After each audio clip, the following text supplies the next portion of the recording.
Andarab, jahan, So we were worried about the Taliban based on how they behaved previously. This time, they said they were going to be different. They would allow women to study, respect their rights under Islam, whatever that means. Our women have the same rights. They can work in different sectors on the basis of our rules and regulations, in education and health and other areas. There will be no discrimination against women. Some of us wondered, maybe when they work with the international community, they'll behave differently. But now we are seeing that Taliban is still the same old Taliban. I'm Abdullah Samir, your friendly ex-Muslim. I create content speaking on the influence of Islam on our world. Let's get to it.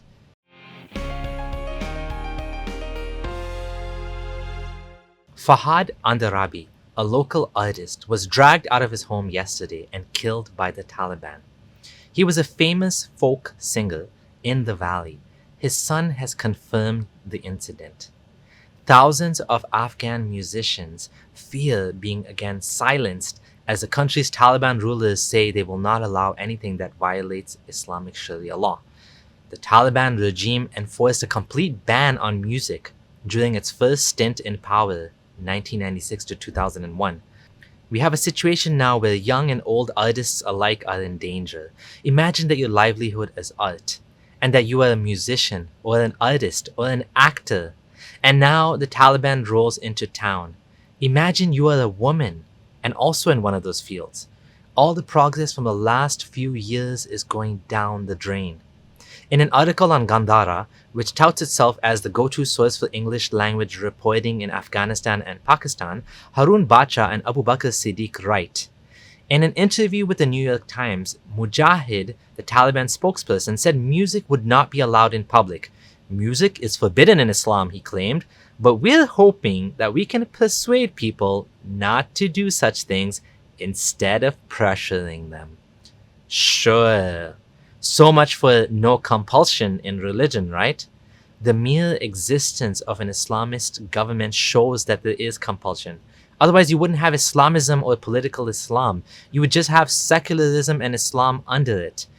Before I continue, I ask that you like this video if you're learning something new or appreciating what I have to say, and subscribe if you're new here. Thank you. Back in 1996 to 2001, the Taliban destroyed musical instruments, hung them on trees, and punished people for playing, learning, or listening to music.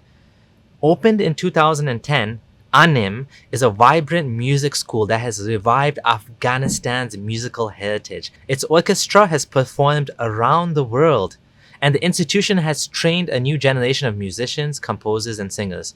But the school has been closed since the Taliban rolled into Kabul, and the school says it won't open unless there are security guarantees from the new authorities. I'm worried about the safety and security of our students and the future of our school, a representative said. Is music banned in Islam? Well, according to many, it is. It's widely disputed what a ban on music would include. Does it include all instruments or only wind instruments? Is it allowed in particular circumstances such as weddings, or is it never allowed? The reason for this confusion comes from the fact that there are several contradictory hadith about music, and the rules/interpretation are not always clear-cut. For example, in Mishkat al-Masabi, it says, Abu Umama reported that the Prophet said, God has sent me as a mercy to the universe and as a guidance to the universe, and my Lord, who is great and glorious, has commanded me to annihilate stringed instruments, wind instruments, idols, crosses, and pre-Islamic customs, and so on and so forth. Ahmed transmitted it. So, mercy to mankind, yet he's annihilating musical instruments? Yeah, really. Let's see what kind of music Fawad was playing.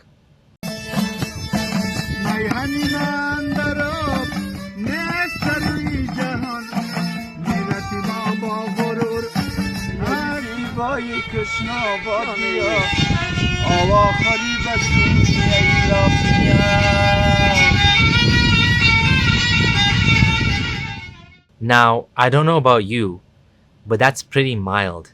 It's not exactly Nicki Minaj. Was that worth killing him over?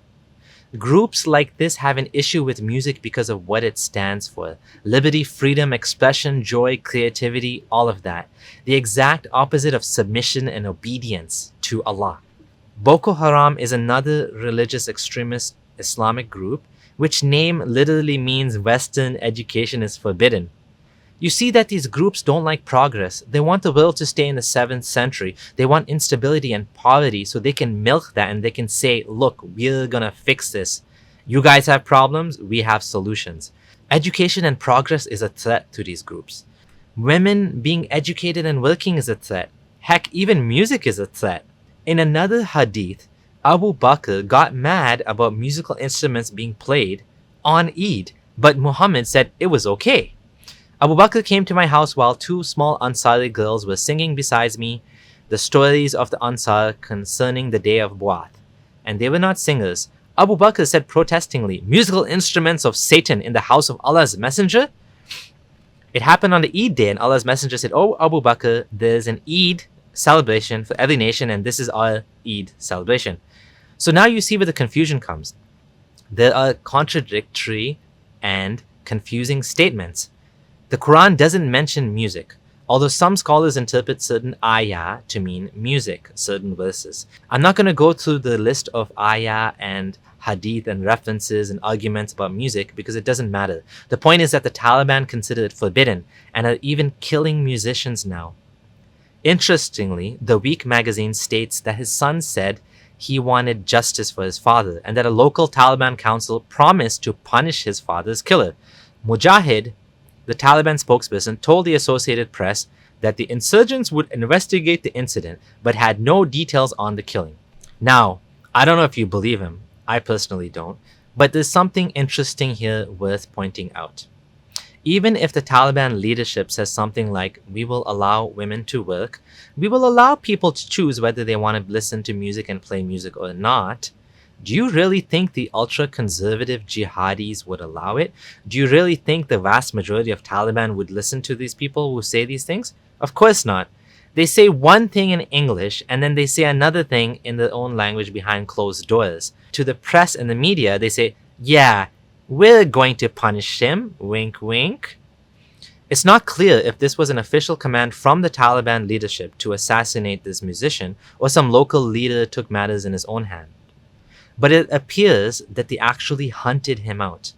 The Week writes, the Taliban previously came to Andarabi's home and searched it, even drinking tea with the musician. But his son, Jawad, told the Associated Press that something changed on Friday. Imagine you are so threatened by the existence of music that you have to kill someone for it. What kind of dark world are they trying to bring here? The beauty and wonder of art and music is destroyed by these evil people. The same people who blew up statues of Buddha that were there for thousands of years. The Pakistani Taliban in 2016 killed Amjad Sabri, a Pakistani Muslim Qawwali singer. He sung Sufi songs and poems. May he rest in peace. This is the legacy. This is the worst part of the legacy of Islam and Muhammad. Maybe not all interpretations of Islam, as you know, but this is one such result. And it comes directly from the preserved teachings of Muhammad. We have to remember not to assume things about individual Muslims based on the worst examples of Islam and the followers of Islam that we find in the world. Each Muslim may have a different perspective on matters. Some do support Islamic law and even the Taliban, and some do not. It's better to ask before assuming things. Check out my video, Are the Taliban Islamic, for more on this topic. What do you think we need to do now? How can we best fight this scourge? Leave a comment in the description and share this video with your friends and family. And I have something big to announce. I'm looking into switching to becoming a full-time activist. This means I will be spending a lot more time and energy on YouTube and other such related matters, doing prepared videos, debates, and dialogues. I'll be able to dedicate some serious time to this task, something I've never been able to do in the last 5 years. It's always been part-time, squeezing in whatever I can do between tasks. If you'd like to support me in making this move, join my Patreon. Together we can do a lot more, and I would love your support. This is Abdullah Samir, your friendly ex-Muslim signing out.